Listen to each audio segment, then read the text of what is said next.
Sitara nima qilyapsiz? O'ynayapman.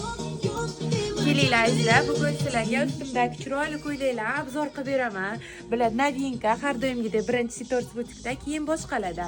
Bizga ustimdagi ko'ylakda mana bunaqa choko rangidan kelgan, keyin o'zim kiygan chiroyli korechnoy rangidan kelgan, hamda hamma sevgan qora rangidan kelgan. Buni ichida astarlari bor, bemalol hijobli opa-singillar kiysa badanni ko'rsatmaydi. Buni razmerlari 48 dan 56 gacha bor. Keyin o'sha trend bo'lgan modelimizda ko'rsataman. Vobshe chiroyli ko'ylakcha, qaranglar buni chiroyligini. Yenglari ham vobshe asal chiqqan. Bu ko'ylagimizda qora rangidan hamda mana bunaqa shiringina bardoviy rangidan bor. Buni ham ichlari astarli, bemalol hijobli opa-singillarimiz kiysa ham bo'ladi. Buni ham razmerlari 48 dan 56 gacha bor. Xojonalarimiz kiysa to'la to'kis juda chiroyli tushadi. Eng kichkinasini men kiyib olganman mana. Bemalol kelaverasizlar Sitors butikka.